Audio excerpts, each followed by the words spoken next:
The Garden Route is one of the most magnificent, awe-inspiring stretches of land in South Africa, if not the world. With majestic mountains, breathtaking views, a natural garden of rich, colorful vistas with valleys and lakes, rivers and forests. A paradise for bird and nature lovers. An eco-destination like few others in the world, featuring hectares of indigenous forest and kilometers of white, sandy beaches. It is situated about 280 kilometers from Cape Town and is one of South Africa's richest botanical areas, where you can lose yourself in nature and the grandeur of giant yellowwood or milkwood trees in the Tsitsikamma forest. On this DVD, you'll explore the garden route from the easterly end, traveling back towards Cape Town. At the end of this presentation, you'll find information about distances, accommodation, and other interesting facts about this glorious region. About 40 kilometers from Plettenberg Bay on the N2 in the Tsitsikamma forest is a very high road bridge. It's the highest single-span arch bridge in the world. This is definitely one for the adrenaline junkies. It is the ultimate thrill. It's recognized by the Guinness Book of World Records as the highest commercially operated bungee jump in the world. Blokrantz utilizes pendulum bungee technology, ensuring you the smoothest, most comfortable bungee jump possible. A short distance from Blokrantz in the direction of Plet is the booking office for another extreme, if much gentler adventure. It is the 3-hour Tsitsikamma Canopy Tour. From the start on the launch platform, a new world unfolds as you gently glide on steel cables from platform to platform. All the groups are escorted by an experienced lead guide to ensure maximum safety. And this trip will certainly provide you with a completely new perspective on the world. Back onto the N2, we head away from Plet to get to the entrance to a true wonderland,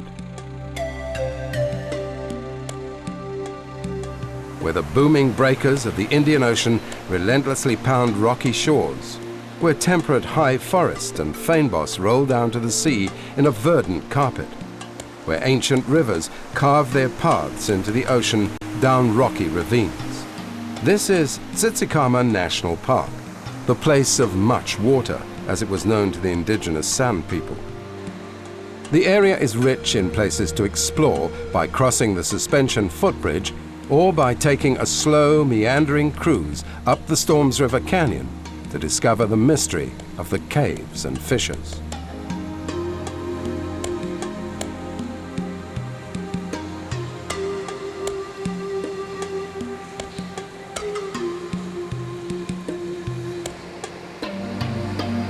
Storms River mouth is also the start of the superb Otter Trail, a 4 to 5 day hike from here down the coast, over cliffs, across river gorges, through the forest and along pristine beaches.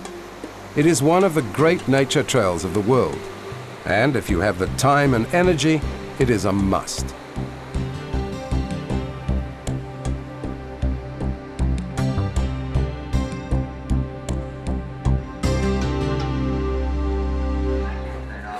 The trail ends at Nature's Valley, where the local pub has created a ritual typical of the friendliness and sense of humor of the locals. You'll be presented with an official certificate of achievement and be expected to down a shooter with the rather unfortunate name of an otter's a-hole. It looks worse than it tastes. Hikers are expected to donate their shoes to the shoe tree, and looking at some, we can see that Otter Trail hikers are a brand-conscious lot. Nature's Valley is a small village situated at the mouth of the Groot River, at the bottom of the Groot River Pass, alongside the Groot River estuary, and forms part of the Tsitsikamma de Vasselot Nature Reserve. Because the famous Otter Trail ends here, most hikers seek accommodation in Nature's Valley after completing it, in order to rest up before moving on. Nature's Valley is 29 kilometers from Plettenberg Bay on the Port Elizabeth side, next to a beautiful lagoon on the Indian Ocean, enfolded with mountainous forest with rich flora and fauna.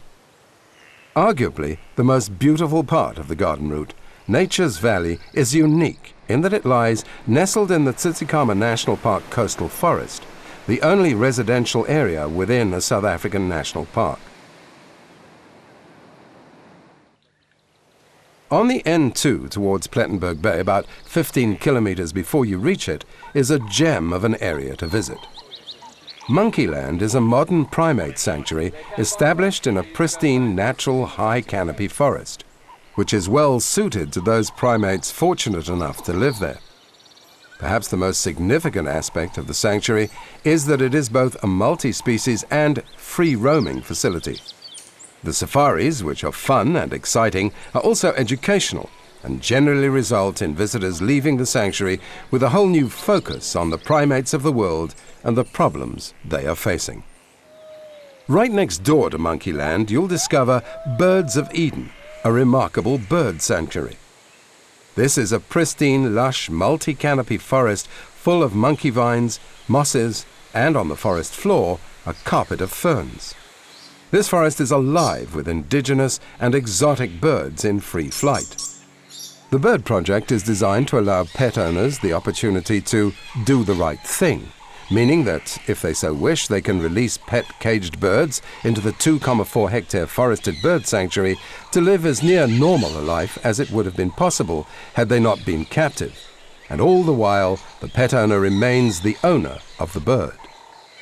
There is a fantastic array of bird species on view, and they're all being added to all the time.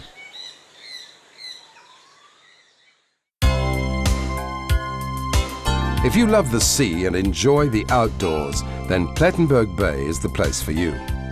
It was named Baía Formosa, Beautiful Bay, by the early Portuguese explorers, and today, Plet, as it's affectionately called, is still one of the most beautiful, fashionable and chic resorts on the African continent.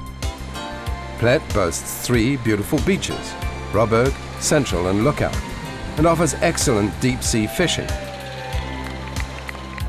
Beacon Island boasts the outstanding achievement of winning the RCI Gold Crown Award for 11 consecutive years, from 1995 to 2005. This superb resort attracts a diverse group of guests, from the newlyweds who've chosen this romantic spot for their honeymoon to families who really appreciate the children's special daily entertainment program, keen sports enthusiasts, and of course, international tourists. Most of the tastefully decorated rooms and suites overlook the sea or lagoon and have every modern comfort. The resort has 4 excellent restaurants.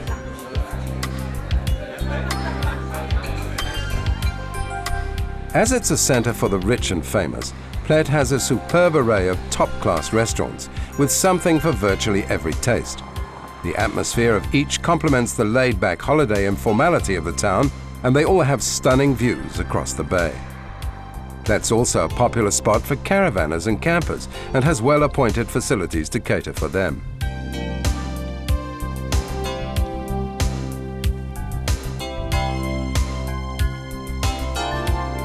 And if it's a game of golf you're after, well, there are 2 excellent 18-hole courses right on your doorstep.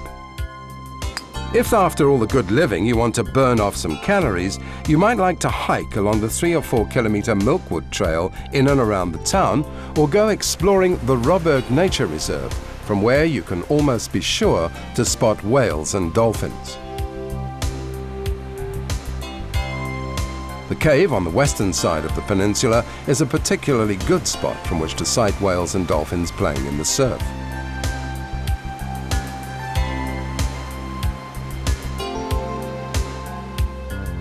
Plet is also home to the genuine sport of kings, polo. There are a number of tournaments throughout the year, the highlight of which must be the Curland Cup, which attracts international teams for a chukker or 2. On the eastern side of the Keurboms River is Keurboomstrand, one of the finest beaches in the country. A sundowner overlooking the beach is a joy not to be missed. Back on the N2 towards Knysna, there are attractions worth seeing. Along this dirt road towards the sea through dense coastal forests is De Krans. See spectacular cliffs and a gorge of breathtaking beauty. On the other side of the road, first make a stop at the Garden of Eden. Here you can walk on specially designed wooden walkways deep into the forest, there to find an excellent example of a rare species, the ironwood tree. The wood is purported to be the hardest in the world.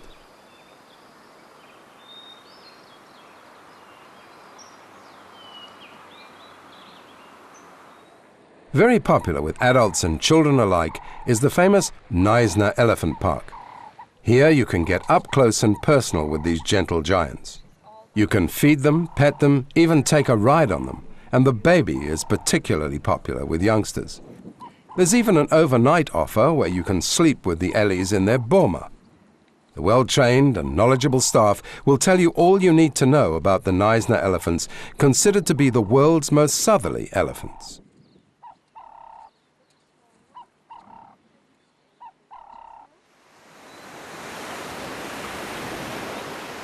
These black birds with bright red beaks could be described as the mascot of the beaches of the garden route. They are the famous black oyster catcher and are abundant here. This group is on the beach at another quaint little stopover just before Knysna, Nutsi. Prior to the Second World War, an eccentric but wealthy farmer from southern Rhodesia, as it was then, built the first castle as a holiday home. The other two were built in the 60s and early 70s for similar purposes. As you top the next hill on the N2, there she is, laid out before you in all her glory. Knysna, nature's playground, and to some, the jewel of the garden route. The lagoon accesses the sea through the heads, and the whole town is built around this magnificent body of water. It's home to many species, including the endangered Knysna seahorse. This is a holiday mecca and a shopper's paradise. From the recently opened Knysna Mall, to the shops on Main Street, to the attractively themed waterfront on the lagoon, you can shop till you drop. From haute couture to African curios, it's all here and more. Down at the waterfront there are many restaurants, and you can sit and sip your wine and watch the yachts glide to and fro on the lagoon. Knysna is the center of the oyster industry, celebrated annually in July with the Pick and Pay Oyster Festival. It's also an excellent venue for water skiing and other water sports. Accommodation is plentiful, from stylish hotels and luxury guest houses to self-catering cottages and loads of B&Bs. Just across the lagoon is the charming hamlet of Belvedere, which is home to this little stone chapel built in the 1880s. Belvedere Manor is also an historic luxury guest house. And some of the most sought-after properties are to be found in the Belvedere Reserve. Leaving Knysna on the N2 in a westerly direction towards George and the Outeniquas, you pass through the picturesque Chokama Valley, entrance to Buffalo Bay, and just over the rise, 20 kilometers out of Knysna, lies Lake Pleasant. It is also known as Groenvlei, and apart from the accommodation at the resort on its banks, it's also famous as an excellent spot for bass fishermen. This is the beginning of the garden route's stunning Lake District. Within another 10 minutes, you're in the little seaside resort of Sedgefield-on-Sea. It may not appear as if it's on sea, as the large dunes between the town, the highway and the sea hide the view. This picturesque town is a nature lover's paradise, offering the visitor rich and varied bird life, with over 250 listed species to be viewed along many hiking trails and boat trips.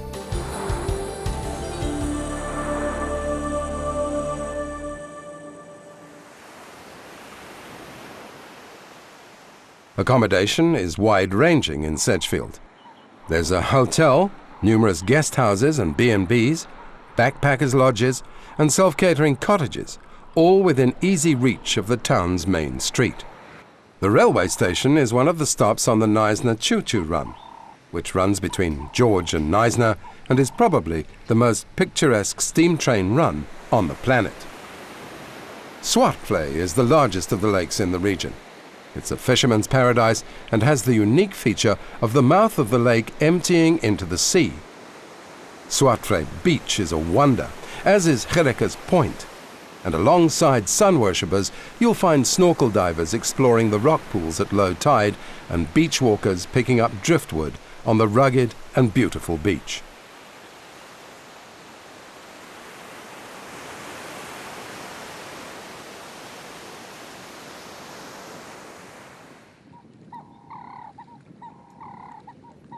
Rondaflei is so called because it is round. It also offers some charming accommodation on the water's edge. Next along the N2 towards George and Mossel Bay, you will come to the beautiful town of Wilderness. The Wilderness area has many lakes, lagoons and rivers. It's also home to a number of nature reserves and nature lovers' hiking trails. Wilderness is renowned for its hospitality and the natural beauty of the surrounding area. It's famous for its tranquil sea and beaches, which seem to stretch forever. This is possibly the best beach on the whole garden route. Wilderness is a place that must be visited by any tourist to the garden route. It truly is a place of timeless beauty. An adrenaline-pumping way to view this glorious region of lakes, lagoons, cliffs and river gorges is by paraglider. Instructors will take you up to ensure your safety, and you'll relish the opportunity to get a genuine bird's-eye view of this beautiful area. No more than 15 minutes drive on the N2 is the charming little resort of Victoria Bay. This has long been a favorite with South African holidaymakers with its beautiful, secluded beach. Accommodation is available in guest houses, guest lodges, backpackers and B&Bs. It's well worth a stop just to enjoy the view. The area you are now in is a coastal region, but just behind, inland, are the mountains. On your way to explore the mountains, you'll find some little gems. Rivers that look as black as coal due to the leaching of iron from the rocks, and a piece of forest that is a must because it's the home of the big tree. And when we say big, we mean huge. Even our camera couldn't find the top of it.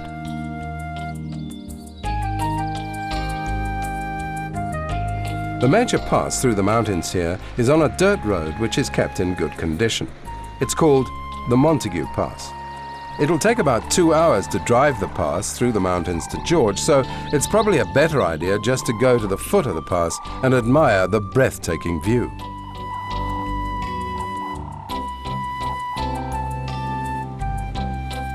Seeing this area aboard a train is another experience altogether. The George to Knysna choo-choo is highly recommended as the railway passes areas inaccessible by road, and the scenery is often quite spectacular. Most of the garden route is overlooked by the Outeniqua Mountains. Various passes cross the mountains and are worth travelling for the scenic pleasures.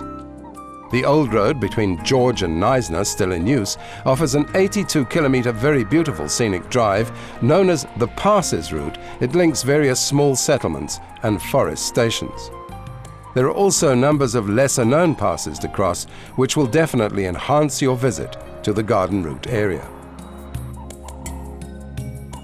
If you're a golfer, then, in the garden route area, you'll be spoilt for choice. There are over 20 courses between Mossel Bay and Plett, and many of them are within very close proximity to George. The countryside around George, which is the largest city and virtual capital of the garden route region, is full of pleasant surprises. Visit the Garden Route Botanical Gardens to view the amazing range and beauty of the indigenous plants of the region.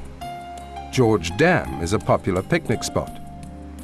Berry farming is popular, as can be experienced with a visit to Redberry Farm, a leading strawberry farm with a wonderful deli on its premises.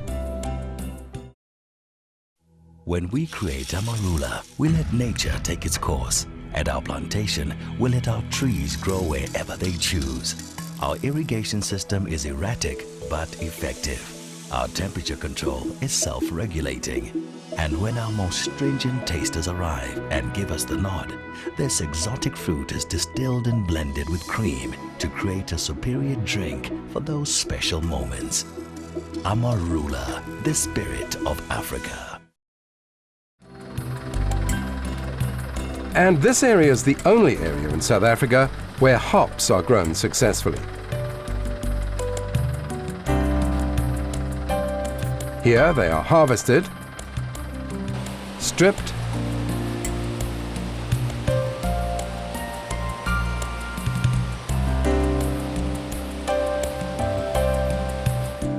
and sorted. Hops are mainly used in the brewing of beer.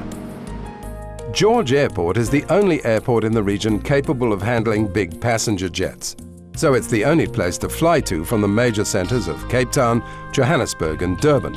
It is serviced by daily flights. As it is the regional capital, George is well supplied with a great array of shops. There is a new international shopping mall opened just outside the town, and the main shopping area in town offers all the big-name retailers of South Africa and some excellent local alternatives. For sightseers, there are numerous beautiful old buildings, churches, and 2 outstanding museums.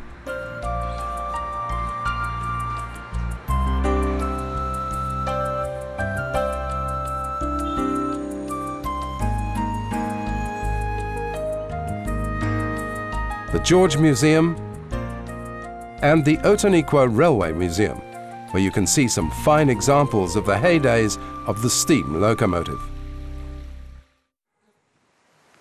A 20-minute drive back across the N2 brings you to Herald's Bay, which to all intents and purposes is George's beach.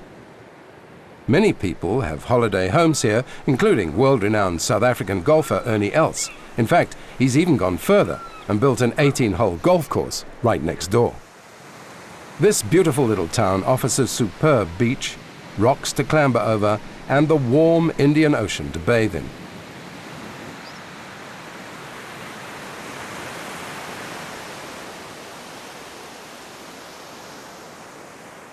Not far down the coast towards Mossel Bay, you come to Glentana Beach, a haven for caravanners. It also has a magnificent beach. Accommodation in this area is plentiful. There's everything from excellent hotels to self-catering holiday flats, all at reasonable prices. We are coming close to the end of our journey down the garden route, but between George and Mossel Bay are some fascinating and pretty holiday destinations. Let's begin at Great Brak. This is a very popular area for South African holidaymakers, many of whom have their holiday homes in the area. There are 2 rivers in this area, the Great Brak and the Little Brak. There are plenty of amenities in the area, and when the sun gets too hot, you can cool off in the magnificent indoor pool operated by the RTKV, the leading Afrikaans cultural organization. There's plenty for the whole family to do. Budding Ernie Elses and Retief Goossens can get their start on a putt-putt course like this one. There are plenty of accommodation options around here, and some interesting restaurant options like the well-known De Dekker. Klein Brak, or Little Brak, is a smaller version of its big brother, although equally as popular. Our final destination on the east to west tour of this garden route lies halfway between Cape Town and Port Elizabeth. It is the seaside town of Mossel Bay, a bustling holiday resort in summer and the ideal retreat in winter. It is situated on a spectacular, sun-washed peninsula embraced by the warm Indian Ocean.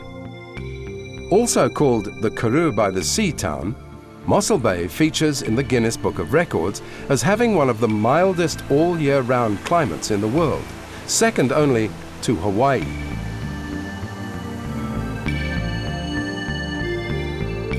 But it's the fascinating history of Mossel Bay which grants the town its status as the historic capital of the garden route and one of the most significant towns in South Africa.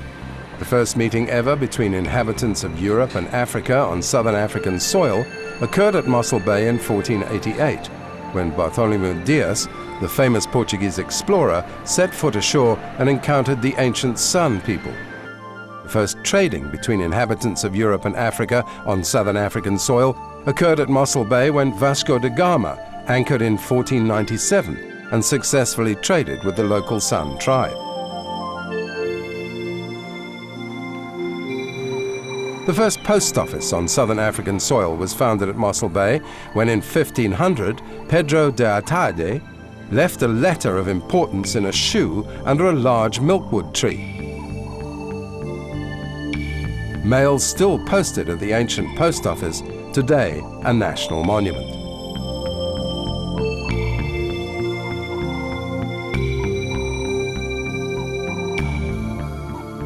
The first place of Christian worship and first erection of a place of worship on southern African soil took place at Mossel Bay in 1501, when João de Nova erected a small stone prayer chapel dedicated to St. Blaise. Mossel Bay's proud history is evident in its well-preserved buildings and houses crafted from local stone. There are magnificent examples of Cornish stonemasonry dating back to the 1830s. The town not only has a tranquil, laid-back historic charm enchanting all who visit, but it also happens to be one of the most popular holiday coastal towns in the country, especially in December when up-country folk flock to the bay to enjoy the abundant festive season activities and vibrant atmosphere the town provides. The mystery and romance of the ancients and the explorers is on display at the impressive Bartholomew Dias Museum complex, encompassing a wealth of historical interest. With its fabulous seascapes, this must be the museum with one of the best views in the world, a place where history comes alive in a spectacular setting. The complex complements the architectural styles, well-preserved old stone buildings and various historical routes through the town. Ancient San hunter-gatherers found shelter in the Cape St. Blaise cave at the point, from which a hiking trail winds its way for more than 13 kilometers. For the more adventurous, try a great white shark cage diving experience, scuba diving operations, safe swimming beaches and water sports. The town is small enough for you to leave your car and walk around enjoying the quaint old buildings and homes. Mossel Bay boasts a variety of accommodation establishments and is renowned for its seafood restaurants. There's also a magnificent golf course with a view of the sea from every tee. And Mossel Bay is also known as the home to Moss Gas, the huge fuel from gas plant just west of the town. So now we're done.